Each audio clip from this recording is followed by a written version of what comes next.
traders? FX Pip Collector here. Today is Thursday, September 19th, and this is my recap of the top 8 videos of the day.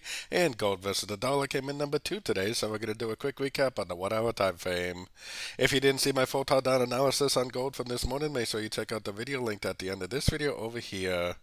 So gold did just keep on pushing up. I'm actually starting to wonder if this breakout that we had is actually a wave 4, because it definitely looks very corrective, and this over here looks like more of a 1-2. Maybe this big middle and section is a wave 3 and this is a wave 4, and now we're actually in a 1, 2, 3, 4, 5. Definitely looks very plausible. Now to me, the weekly, the monthly, the daily, and the 4 hour time frame are in an uptrend, and my next target is actually around the 2630, 2640 area. So I'm definitely still leaning for longs. If it does go down, if it does break structure, I'll happily start looking for shorts. But if that doesn't happen, which it may definitely not, I will definitely still be leaning towards looking for longs at the end of every single pullback I see. You must remember that the trend is your friend, especially when all the higher time frames are agreeing that they're in a uptrend.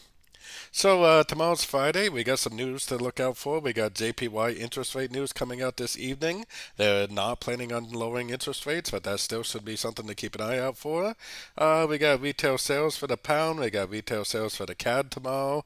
And we got somebody speaking from Canada. We got somebody speaking from Europe and the US tomorrow. So definitely a few pretty interesting things to look out for. Should be a good day, and hopefully we can end on a high note this week.